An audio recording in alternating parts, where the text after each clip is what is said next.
Ladies and gentlemen, the secret word tonight is hair. H-A-I-R. Really? You bet your life.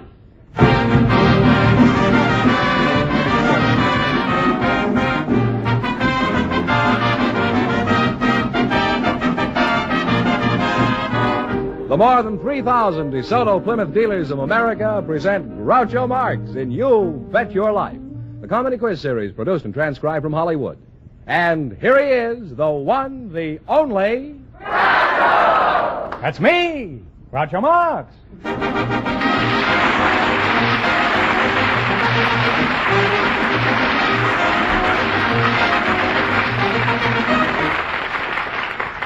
Thank you. Well, here I am again with $1,000 for one of our couples. Fenneman, who's first to try for it? Well, a bachelor and a spinster, Groucho, selected by our studio audience just before we went on the air. And here they are, Miss Florence Fairbank and Mr. Max Willens. Come over here and meet Groucho Marx.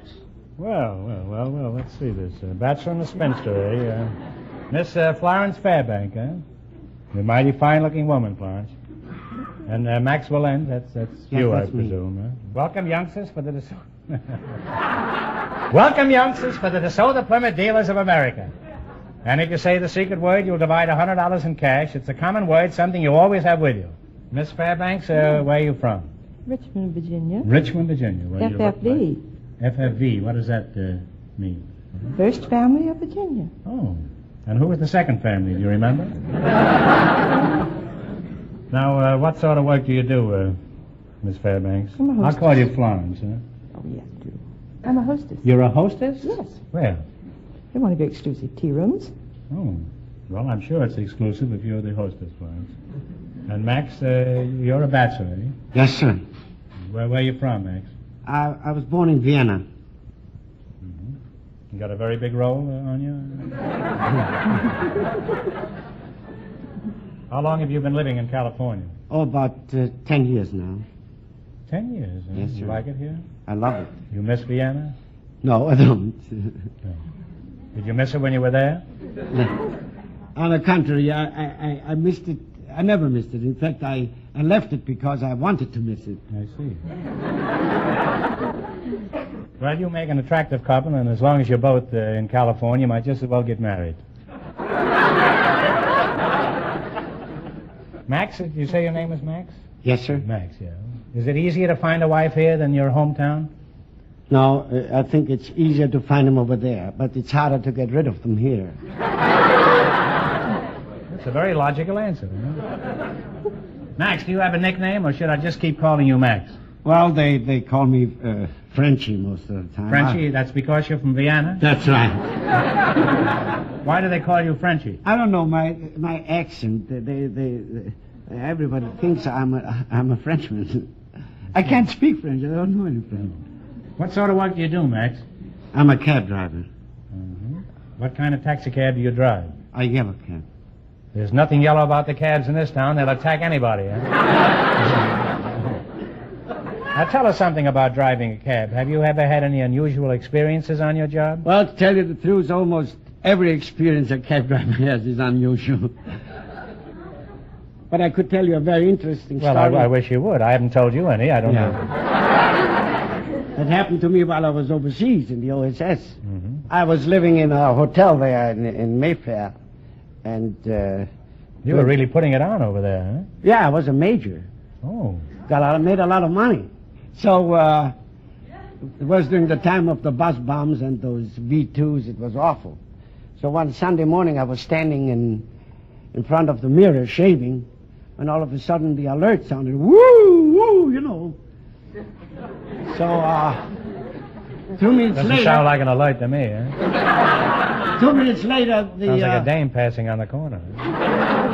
2 minutes later, the first bus bomb came right over our hotel. It was awful. You ought to be working for Disney. So, chambermaid came around the corner and... Was she shaving, too?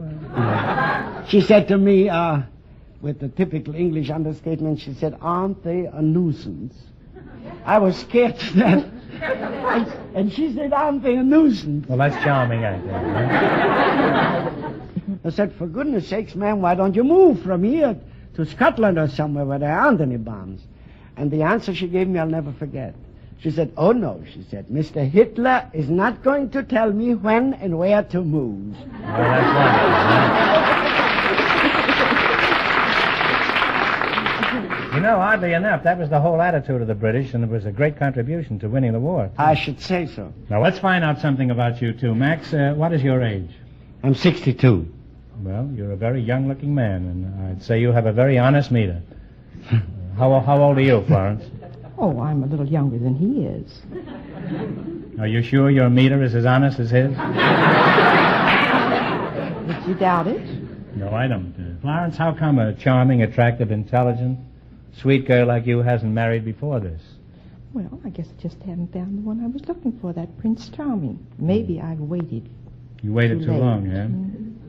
Well, be careful when you're around Max. He'll charge you 20 cents for each 5 minutes of waiting. Max, why haven't you married? Well, tell you the truth, I could only... That's what we're looking for, huh? I could only marry a woman that I... That's what we all marry. I could only marry a girl that I respect. And a girl that would marry me, I couldn't respect.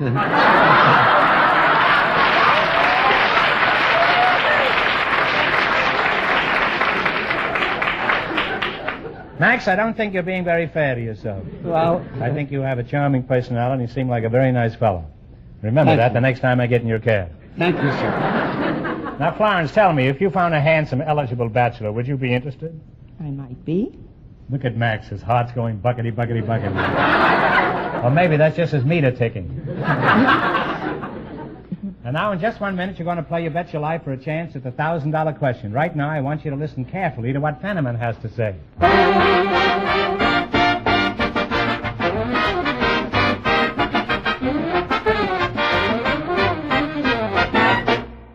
Throughout the country, you'll find that the DeSoto Plymouth dealers are well thought of in the communities in which they're located. They have gained the respect of their neighbors and business acquaintances by the way they run their DeSoto Plymouth dealerships. They have the old-fashioned idea of how a customer should be treated, with courtesy, fairly and squarely. And you'll find the spirit of fair play is reflected in every member of the DeSoto Plymouth organization, whether they're in the service crew, on the sales floor, or in the office.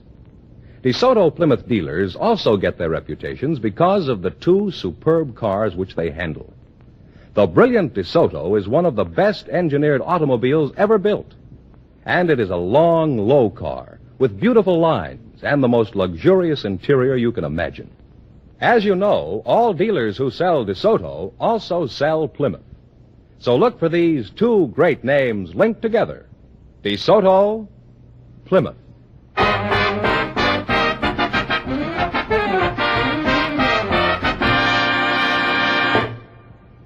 All right, here we go. Now, let's see if you two will get a chance at the $1,000. Fenneman, explain the rules. Well, you bet as much of your $20 as you want on each of 4 questions. And the couple that earns the most money gets a chance at the $1,000 DeSoto Plymouth question later on in the show. Here we go. Let's see how high I can build you $20. You selected composers of operas. Here's your first question. How much of the 20 will you bet? Talk right up, kids. Into the microphone. $10. $10. Okay. Who composed Tristan and Isolde? Tristan and Isolde, Richard Wagner. Wagner is right, huh? And they're off to a great start. They have $30. How we ever did that and played shortstop for Pittsburgh at the same time is beyond me. How much have they got now? $30. $30. Remember, you're going for $1,000 tonight. Now, how much of the $30 will you bet on your second question?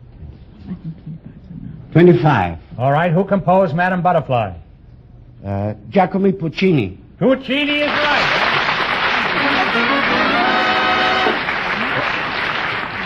Puccini, he not only gives you the first name, the last name, first name, everything. He's really a scholar, this man is, isn't he? They certainly are. He certainly is. Let's get the tenses right. Now, how much have they got? They have we are 55. tensing tonight on the old... How much have they got? $55. Stop giggling, Fenneman, will you? You're a grown man with 3 kids, huh? Here's your third question. How much of the 55 are you going to go for? 50. 50. Who composed Carmen? George Bizet. Bizet is right.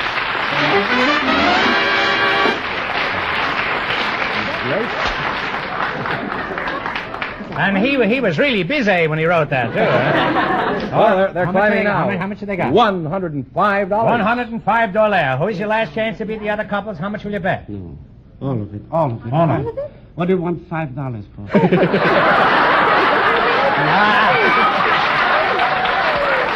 All of it, all of it. All right, you ready?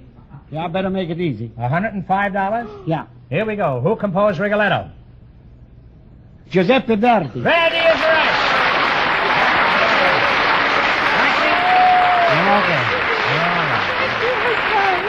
And they wind up with a grand total of $210. Thanks and good luck.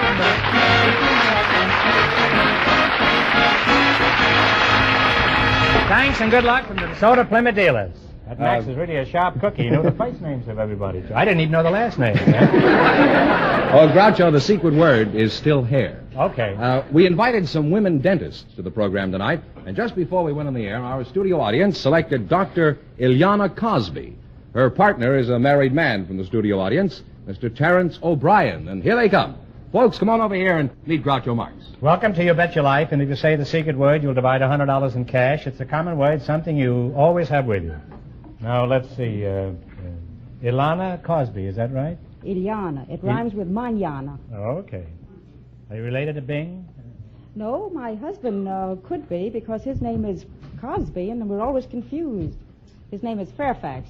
Oh. Fairfax Cosby. Fairfax and where? Beverly? The boulevard was named for him. He was? Yes, seriously. Oh, really? Oh, What's a mighty yes. fine boulevard. And Terence O'Brien. That's me. Hello. Well, I'm fine, and how are you? I'm all right. You're a dentist, Ileana? I am. Where are you from? Los Angeles?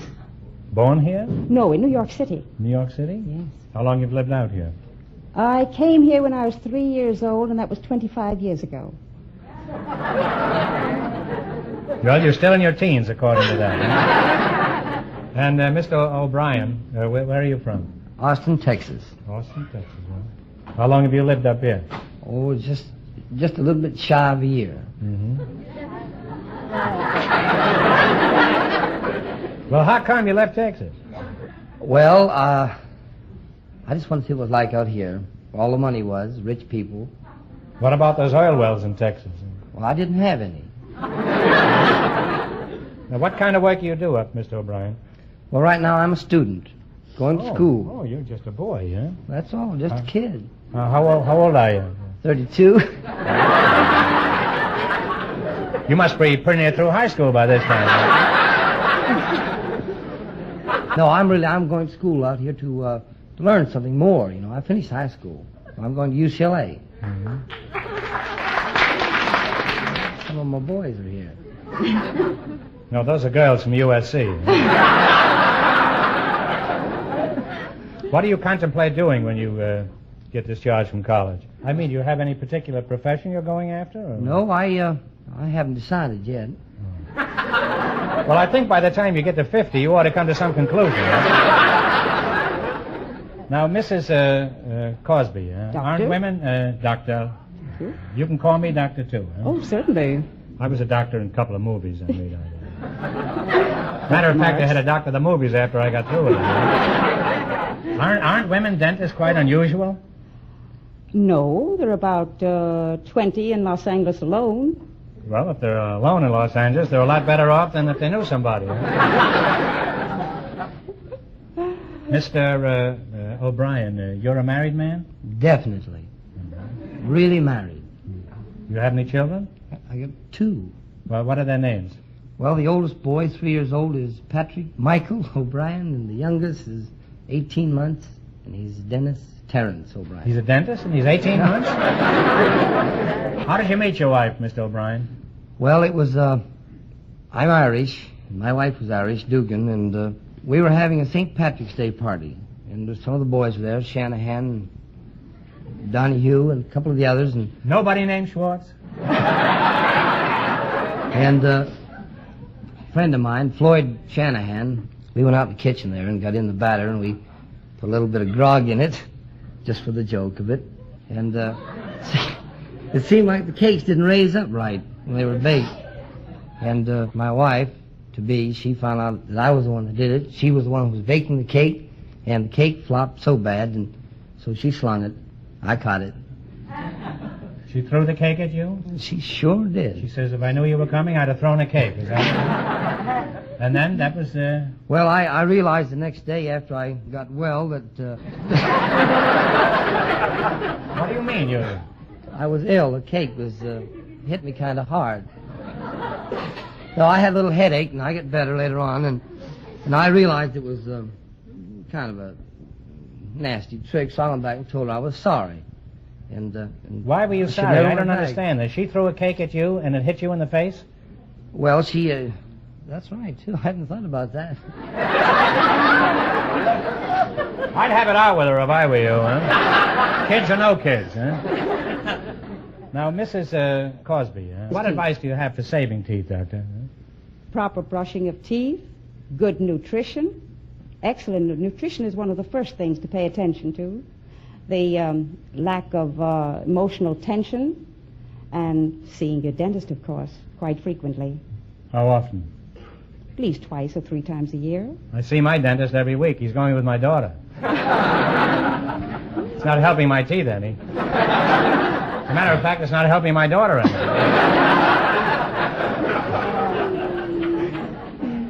Well, it's been wonderful having you both here, and my thanks to both of you. And now we're going to proceed with our little game. Eh? Now, let's see how you make out in the race for the $1,000. You've got to work together as a team and run your $20 into more than our other couples. I can't tell you how much our first couple won, but Fenneman's going to remind our listeners. The bachelor and the spinster won $210. Here we go. Let's see how high I can build you $20. You selected complete the names. Here's your first question. How much of the 20 will you try? 10? 10. What king was known as the Lionheart? Richard. Richard is right. And we're on the way, Groucho. They have $30. Pat, it's quite evident that your education hasn't been neglected. Remember, you're going for $1,000. How much of the $30 will you bet on your second question? 15 or 20? 20. Shoot it. 20? What Western outlaw was known as the Kid? Billy. Billy the Kid is right. Now they have $50. Here's your third question. How much of the 50 are you going to try? 40? What was the name of the Norseman who discovered Greenland? He was known as the Red. Eric. Eric the Red is right. They're climbing now, Groucho. They now have $90. You got $90. Here's your last chance to beat the other couples. How much of the 90 are you going to go for? 80? Talk up, kids. We'll shoot it all. Shoot it all. Shoot it. All right, you're going to shoot it all. What gal who kicked the gong around was known as the Moocher? Minnie. Minnie the Moocher. And they wind up with a grand total of $180. Thanks and good luck from the DeSoto Plymouth dealers.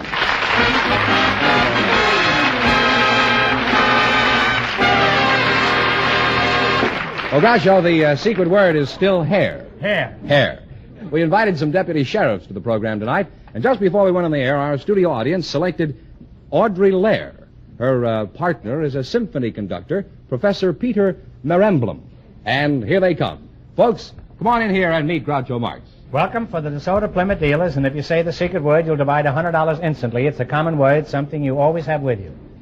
Miss Audrey Lair. Yes, sir. That's you, huh? And symphony conductor and a deputy sheriff. I'm a deputy You're a sheriff. deputy? Yes. Where are you from, Audrey? From San Francisco. Professor Peter Meremblum. Are you any relation to Lovenblum? Where are you from? I'm from Yalta, Crimea. You're in Alta Crimea? You don't look it. You look like a comparatively young man. Huh? I am young man. Professor, are you married? Yes, sir. How long have you been married? 25 years. 25 years. Well, at least you should know the score. I do. Well, you should after facing the music for 25 years. Would I be amiss, Audrey, if I asked you how old you are? Not at all. It wouldn't be fun talking to you if I were amiss. Well, how old are you? 28. You're a mighty pretty girl, Audrey. See? Can't get over it. I thought all the Western sheriffs were old and gnarled and chewed tobacco. Well, don't you even carry a 6-shooter? Carry a .38 revolver. You're pretty well heeled, eh? Mm-hmm. And very well ankled, too, I might say. Have you ever used your revolver, Audrey? No. Why don't you and I go out after the show tonight? I'd give you occasion to. I'm having walnuts for dinner. We can use your revolver to crack them. Fooled you, didn't I?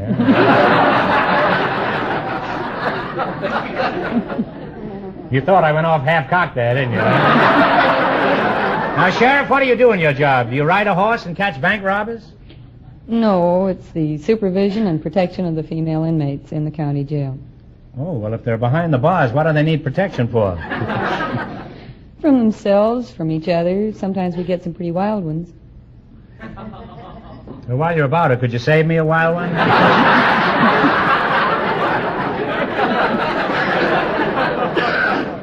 Now, Professor Merenblum, let's get back to you. What band do you lead? I call California Junior Symphony Orchestra. Is that a Dixieland jive outfit? No, the junior orchestra consists of young people from 12 to 20 years old. Oh. Firehouse 5 plus 110, is that it, huh? Now, Professor, I've not only heard of your orchestra, but I've also heard it, and I think it's the finest organization of its kind. You've done a remarkable job with those kids. Thank you, Mr. Master.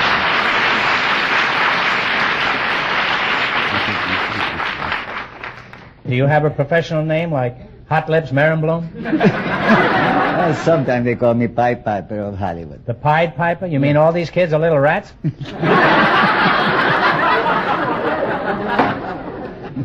How many prisoners do you have in your jail, Audrey?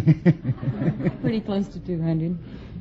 They must have some pretty hot gossip sessions down there, eh? What do they talk about, Audrey?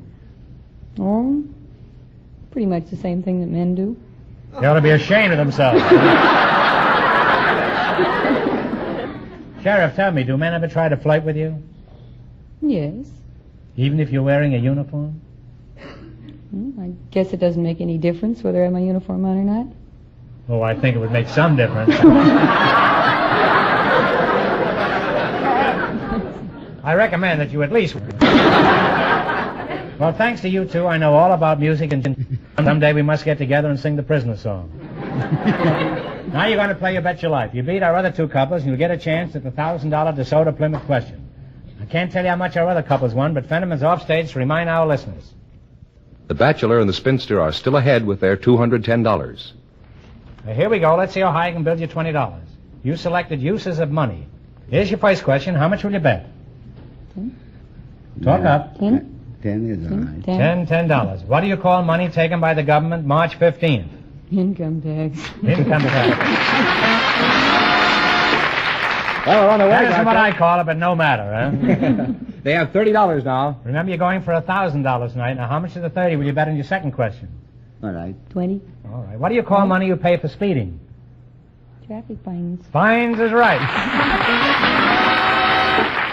They now have $50. You now have $50. Here's your third question. How much of the 50 are you going to go for? If we save 10 and bet 40, is that too much? Okay. Okay. 40. How much? 40. $40. What do you call money you give to the community chest? Charity. Contribution. Contribution is right. You're now climbed to $90. All right, you got $90. And here's your last chance to beat the other couples. How much will you bet? Do we stick on the same system? Up to you. $80. $80. What do you call money you receive from profits of a corporation? Assets. Now, think carefully. wait a One minute. answer between you now. Profits received from a corporation. What do you call it? Well, it's net profit. No. No, Gross I'm profit. sorry. Nah. It's dividends. The dividend. So we went back You down were to $10. flirting around with it, Audrey. I but, didn't flirt enough. Yes, and you wind up with $10. Well, that's a shame. Why didn't ask me? I will tell you dividend. All right, Why we're going to give you didn't another Well, question. I didn't know you.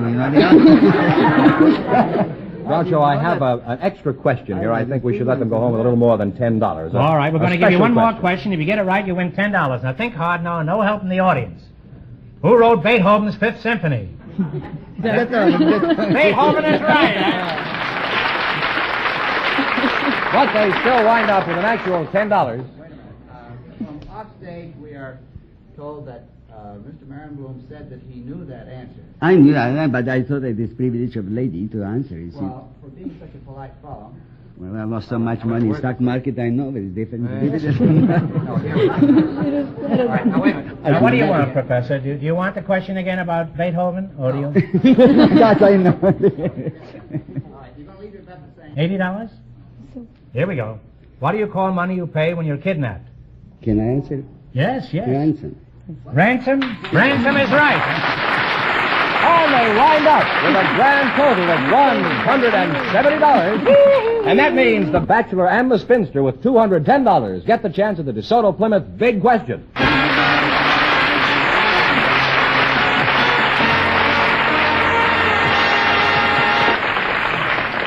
Well, give me the question, Fenneman, and in just a minute we'll see if they're going to walk off with $1,000.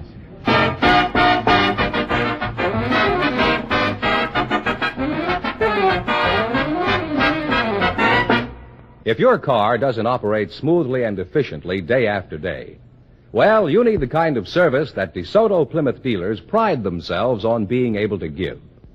For the DeSoto Plymouth mechanics are trained in the latest factory servicing methods. Special courses held regularly throughout the year keep these skilled men up to date on the newest of servicing techniques. Factory manuals, factory recommended lubricants, and factory inspected parts help to assure you that every job done on your car is done right. And this kind of service is reflected in the way your car performs, the way it starts on colder mornings, the way it serves you and your family week after week. So for excellent car service, drive in wherever you see the sign of a DeSoto Plymouth dealer.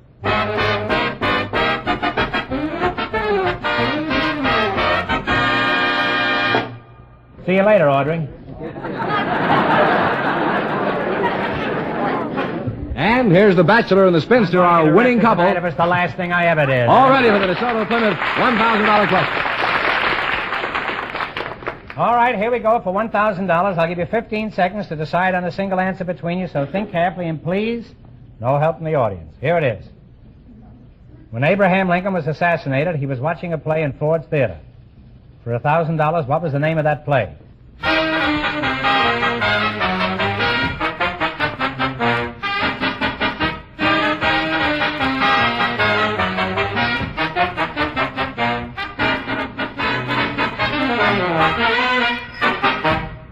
All right, what is the answer you two have decided upon?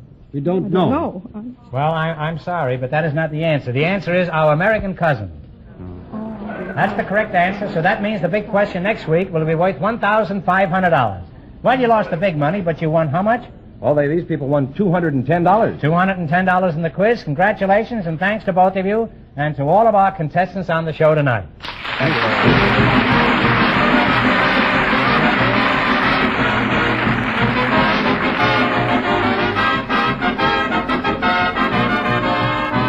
Be sure to tune in again next Wednesday night at this time for the Groucho Marx Show, when the big question will be worth $1,500. And don't miss Groucho's television show, also presented by the DeSoto Plymouth Dealers of America.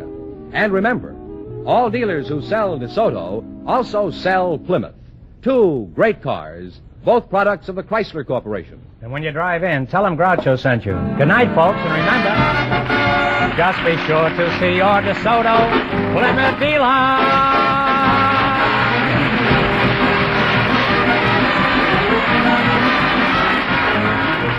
Folks, here's a reminder from the National Safety Council.